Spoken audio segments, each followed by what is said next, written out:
Hey,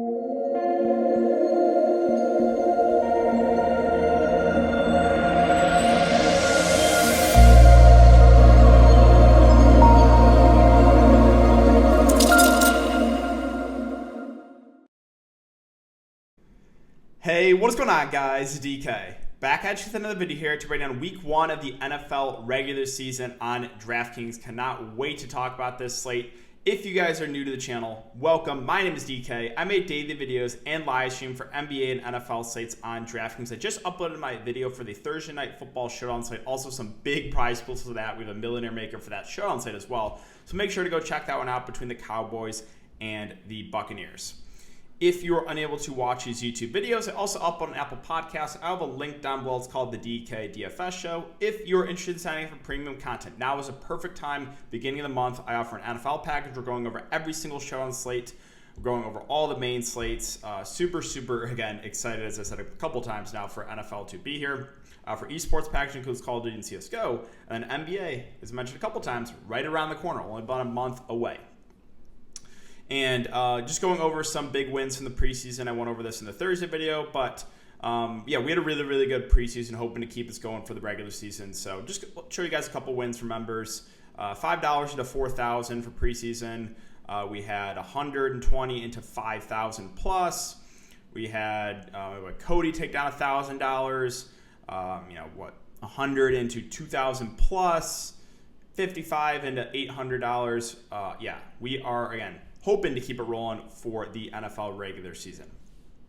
And I do want to thank Prize Picks for sponsoring this episode. So, if you guys are not familiar with Prize Picks, a few different ways you can play. Number one is, and we'll scroll up all the way to the top because they have a ton of players here. So Prize Picks, you guys can tell they post a ton of different players and their projected fantasy scores, and you can either take the over or the under. Now, you can mix and match sports, so you can go, play MMA, MLB, esports, or you can go to single stat. So if you feel better about taking over under on rushing yards, passing yards, receiving yards, receptions, pass completions, interceptions, they have a ton of different ways you can play. And again, you can mix and match sports. So if you guys want to try it out, you can sign up using the code DKDFS. DKDFS, all one word, link down below. You get a 100% match up to $100. So you deposit using my code $100, you get a free $100 to play with. And the reason I like Prize Picks, again, is you're not playing at home, you're just playing at the house. It's a nice change of pace, right? If you're tired of DraftKings, you want to give something else a shot, recommend giving Prize Picks a shot using my code. All right, so with that all being said, let's jump into the video. Before we get into players and their prices for this slate, we can quickly look at the over-unders for these games. So let's just talk about some of the higher ones. Again, the Dallas one is on Thursday. So Cardinals, Tennessee is 50 plus. It's a 52 over-under. A couple lower total ones, right? Jacksonville, Houston, too. Not projected to be good teams this year, especially Houston. That is probably going to be the basement bowl. Again, this Chargers game's a little bit lower scoring because Washington's on there. Let's see. A couple other higher scoring ones, projected to be high scoring. So obviously, whenever Kansas City is on the slate, they're going to be a team that usually is going to be 50 plus in the over-under department. 53 over-under there. 50 over-under in Green Bay and New Orleans. So definitely some higher scoring games on the slate. A couple lower scoring ones as well. All right, guys. So let's start off with quarterback. And I guess just a quick overview of the slate. Week 1, there's always so much value. And if you really dig into each of these teams, there's a lot of value, especially at wide receiver. Now, there's some value at tight end too. Not as much at running back. There's definitely some value quarterbacks too. So I think what this is going to do, since there's so much value, is it's going to set up for that kind of stars and scrubs build, where you're jamming in those top guys and you're getting those value guys in, because salaries came out, a month and a half ago? So there's clearly a lot of guys that are underpriced on this slate, what we can take advantage of. Now, for tournaments, I'll kind of go over this a little bit more in my final look video, but what that's going to do is it's going to lower the ownership on some of those mid-range guys. So if you feel really good, someone that $5 to 6K range, you're most likely going to get them at pretty low ownership. All right, so let's start off with quarterback.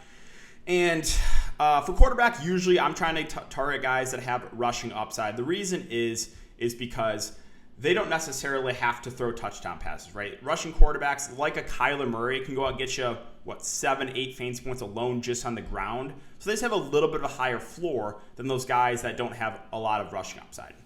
But yeah, with Mahomes at 8.1K, he's always a great tournament play. the Chiefs have insane upside, and you have two guys that are also have a lot of upside, guys like Tyreek Hill, Travis Kelce. So Mahomes is always a good tournament play. Usually not someone to go to in cash games just because he's most of the time one of the most expensive, if not the most expensive quarterbacks on the slate.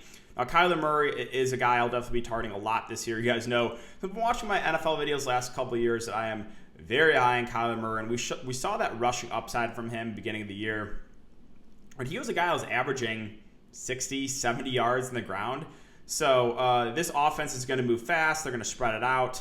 And, that's going to allow Kyler Murray to have a lot of opportunities on the ground, which, again, raises his floor. So Kyler Murray, definitely one of these safer options in the slate at the top. Josh Allen, the positive with him is Buffalo just doesn't run the ball. They're just going to air it out. So, he's going to throw the ball a ton. Let's see, scrolling down a little bit more, kind of these mid-range quarterbacks. I think Hurts is the guy that's probably going to get the most ownership in this range. And the reason is, again, rushing upside, right? This price feels a little bit too cheap, especially it's a good matchup here against Atlanta. 69, 63, 106 yards in the ground in 3 of his last 4 games that he started. Yeah, I think Hurts is definitely one of the better options for sure on this slate. And again, good matchup too. You have Trevor Lawrence going up against Houston. That Houston team is going to be god-awful. But Jacksonville not expected to be much better. They should. I would think Jacksonville will get the win there. But yeah, Lawrence at 6'2", kind of just feels all right to me. Let's see, scrolling down a little bit more. So there's a couple of value guys I want to talk about here. One being Jameis Winston. So he won the starting nod here for the Saints over Taysom Hill. Now what that does is it's actually a really big boost to everyone's offense. Since because Taysom Hill is not the best pocket passer, Jameis Winston a much better pocket passer. However, the issue with Winston is he's turnover prone, right? He's a guy to go throw 3-4 interceptions in the game. That doesn't matter a ton though. Again, it's going to help everyone else in the offense having Jameis Winston at quarterback. It's definitely a boost to Kamara. It's definitely a boost to those Saints wide receivers. So 5.2K for a starting quarterback in a high over-under game. I think Jameis is one of the better salary relief quarterback plays in the slate. And there's one other guy I mentioned just because of the price point, that being Mac Jones, starting quarterback for New England. He's only 4.4K. Now, matchup is not the best, not the worst. I think, for someone this cheap, he doesn't need to do a ton to pay off the salary. The issue with New England, though, is there are still, even with Mac Jones at quarterback, they're still going to be more of a run-first team unless they fall behind by a couple scores here. So I think he's okay because he's so cheap. But, yeah, those are really the guys I'm looking to for salary relief. And you got Mac Jones, you got Jameis Winston, and then we went over the guys kind of the mid-range and at the top that I have some interest in. Moving on to running back. So, again, with there being so many mispriced guys at wide receiver, a lot of these high-end running backs I think are going to get some ownership, but it's for good reason, right? You have guys in this price range that, sure, you're going to have to pay a premium, but they offer that high floor, high ceiling. And what I mean by that is the guys like McCaffrey, Dalvin Cook, Kamara. These are bell cow backs that are going to be out there majority of the game. They're going to get a lot of rushing attempts and are very much involved in the receiving game too, so they just offer that higher floor. Now, a guy right around this price range is Derrick Henry. And he's someone I usually never roster. And the reason being is he's a little more reliant on touchdowns, right? If he doesn't, Derrick Henry seems to break the slate, I would say, once or twice a year. He's going to go for 30 plus fantasy points and just smash. But again, he has a little bit of a lower floor because if he doesn't get in the end zone, he's going to need to go for 150, 200 yards to pay off that price point. So I always, slightly prefer the guys that are more involved in the passing game, just have a little bit of a higher floor, kind of like NBA and score-independent players, right? There's a little bit more risk involved. That's the same thing I'll say about running backs who are not a lot involved in the passing game, is they're a little more reliant on the touchdown, which we know is on the touchdowns, which is definitely a lot of variance involved. But yeah, look at these guys at the top, like McCaffrey, Dalvin Cook, Kamara, all three I think very, very safe. McCaffrey the most expensive. He's going to get ownership for good reason. He's going to play a majority of the game, very much involved in the pass game. Obviously, he was banged up last year, only played 3 games. But you saw that, look at this. In 3 games, 20, 28, 24, 37 fantasy points. Yeah, hard not to like McCaffrey.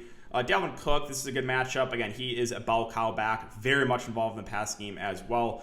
And Kamara won't be out there as much, but he's going to be super productive. They're going to target him a ton. No Michael Thomas to begin the year. Yeah, these 3 running backs I think are all very, very safe at the top. Like them all. You can definitely fit 2 of these guys in if you want to. You can probably try to get all 3, but it's going to be a little bit tricky to do that. Yeah, the guys at the top for those running backs I think are very, very safe. Scrolling down a little bit more, I think Jonathan Taylor a little bit too pricey. Saquon, I'm probably going to take a wait-and-see approach on. Nick Chubb, too pricey for the fact that he's splitting duties right now with Kareem Hunt. Now, one guy I like a lot this year is Austin Eckler. Not going to be a ton of competition for touches. So sure, the matchup's not the best right now against Washington, But he is very much involved in the passing game, as you see, by like 11 targets, 16 targets for running back is absolutely insane. And the good thing about the Chargers is the target share is very condensed. You know where the ball is going. It's going to Keenan Allen. It's going to Austin Eckler, right? So I think Austin Eckler, even though the matchup's not the best, I think you're getting him at a nice discount off this guy's at the top. And again, he's going to play majority of the game, going to be out there a ton and very much involved in the pass game. I think he is a pretty solid play in the mid-range. It might go a little bit overlooked in the slate.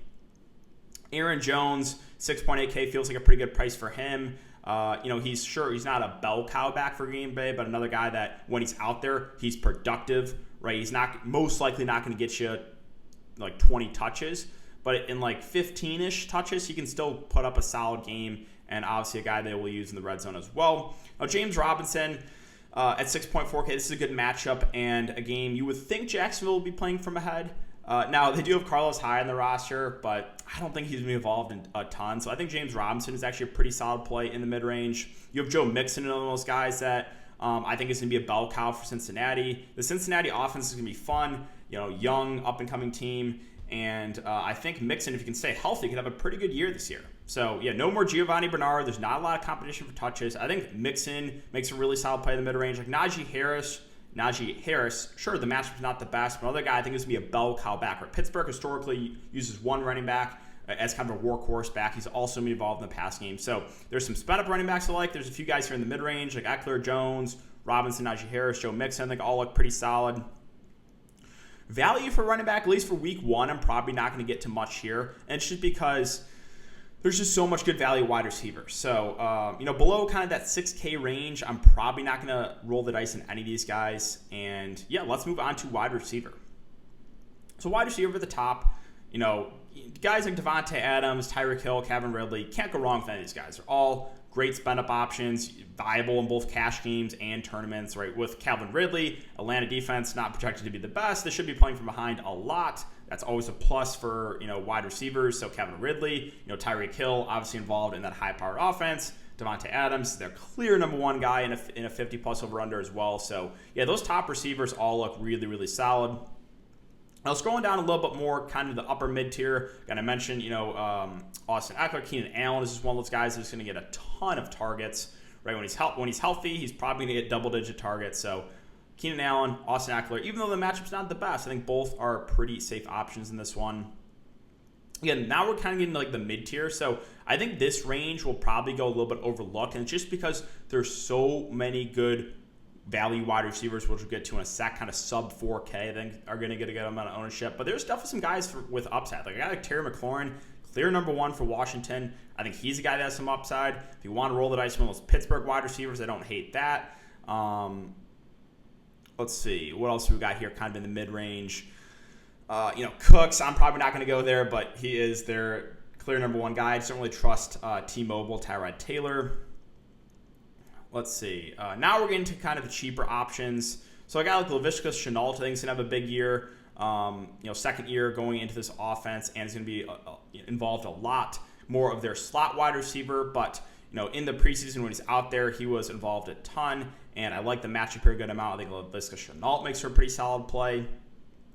Cheaper options, we've got those other Kansas City wide receivers, guys like Byron Pringle, McCole Hardman, right now number 2, number 3 wide receiver, right? There's no more Sammy Watkins. So those two, I think, are going to be pretty decent value plays in this one. Jerry Jeudy is a guy I really like at this price. I just think this is like $1,000 plus too cheap. He is their clear number one wide receiver. I think Teddy Bridgewater being the quarterback is a little bit of a boost to Jerry Jeudy. So, he had some big games even in that terrible offense for Denver last year. I think he's going to have a breakout year this year. I really, really like Jerry Jeudy at that price. Scrolling down a little bit more, like you have Philadelphia's number one wide receiver, Devontae Smith at 4.5. You can pair him with Jalen Hurts, I think it's going to be popular. You also have Jalen Reagor, who we'll get to in a sec, I think is viable. Let's see, Emmanuel Sanders. So I mentioned with Josh Allen, Buffalo just doesn't run the ball. They're going to pass the ball a ton. So sure, Emmanuel Sanders is getting up there in age, but he still had actually a pretty solid year last year. And being, the number 2 guy, number 2 wide receiver right now in this high-powered Buffalo Bills offense, I think he's a guy that might go a little bit overlooked in the slate. Like Michael Pittman Jr. is the number 1 wide receiver for the Colts. He's only 4.1K. I don't think that Seattle Seahawks defense is that great this year. We know they got lit up last year. Let's see. Again, I mentioned Jalen Reagor at 3.7. I think Devontae Smith will get some ownership, but Reagor is also viable. He's the number 2 wide receiver right now for Philadelphia.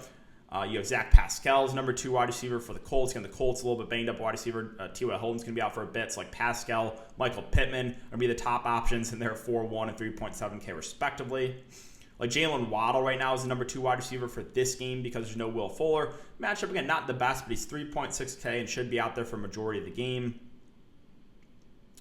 A guy I think is going to be very popular is Marquez Callaway. The reason being is Michael Thomas out for at least a month. You have Tre'Quan Smith a little bit banged up. Callaway looks really good in the preseason. And at 3.4K, I just think it's too cheap for a starting Saints wide receiver. Again, plus having Jameis as a quarterback, that's a pretty big boost for him.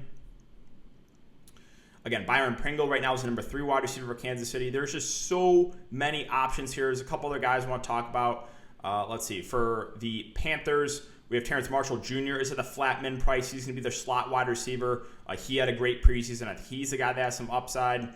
Going over to Arizona, we have Rondale Moore, the rookie, who is very much involved in the passing game. We know Arizona loves spreading the ball out. Right now, he's number 4 on the depth chart, but I think he's still going to be heavily involved in this offense and a guy, a speedster that could break a long one. So I like Rondale Moore a decent amount for value. There's so many guys, probably 10 to 15 guys sub 4K that are viable. There's another guy actually I wanted to talk about, Marvin Jones Jr. at 3.6. He was a little bit banged up with that shoulder, but he is going to be, top or second option in this passing offense. And again, good matchup here. I think Marvin Jones Jr. is another really solid value play. So, we probably talked about 10 to 15 guys in this value range that all are definitely in play. And that's why I think it's setting up for that stars and scrubs build, because there's just so many options here of guys that are just too cheap.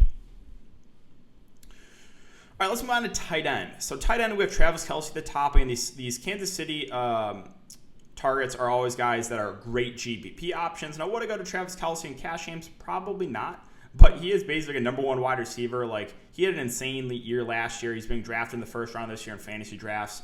I think Travis Kelce, if you have the salary, is a great GPP option. Let's see. Kittle at 6.3K. Definitely fine with that. The matchup against Detroit is not bad. And, if he can stay healthy, I think he's going to have a good year. We have the Philadelphia tight ends, like guys like Dallas Goedert and Zach Ertz. So Goddard's at 4.8. Zach Ertz at 3.8. Sure, again, Zach Ertz had a bad year last year. He was banged up. But, watching, preseason and looking into what's happening in practices, Zach Ertz is doing pretty well. So, sure, he's going to be up there in age. But I kind of like the discount on him as opposed to Dallas Goedert there at 4.8. Logan Thomas, I think, feels a little bit too cheap at 4.6K. He's going to be involved, or he's going to be lined up in the slot a decent amount. 16, 12, 6, 9 targets, insane amount for a tight end. I just think he is underpriced. You have rookie Kyle Pitts that is also going to be, I think, heavily involved here. This is a game that you could definitely stack it up, right? One of the higher over-under games. Atlanta, as I said, not projected to have that good of defense, and they should be playing from behind a decent amount. So Kyle Pitts, I think, is a pretty solid punt option there. Noah Fant, if he's healthy for week 1 at 4.3K, feels a little bit too cheap. Him, Jared Judy, they're going to have good years. Again, if they can stay healthy. Punt options for tight end, there's not a ton at the moment. I think more the sweet spot for tight ends, probably that high 3K to low 4K range is where a lot, or low to mid 4K range is where I think a lot of options are. And then, for building a lineup, again, like in the flex position, if you're building a cash game lineup, I most of the time want to get 3 running backs in just because they have a little bit of higher floor as opposed to wide receivers. For GPP, obviously you can go wide receiver in the flex. I'll talk about it a little bit more in my final look video, kind of, building a lineup, bring backs, stacking and bring backs, all that good stuff. So again, we'll talk about that more in the final look video. But that is going to do it for the video today, guys. So if you haven't enjoyed the content so far, I would really appreciate if you leave a like button on the video, subscribe to the channel if you haven't already, and hit the notification bell so you don't upload videos and you know when I go live. I will be doing a YouTube live stream before the showdown Slate on Thursday, also on Sunday as well, Sunday morning, to go over everything, answer any questions you guys have. Thanks again, guys. Have a great day, and I will see you all in the next video.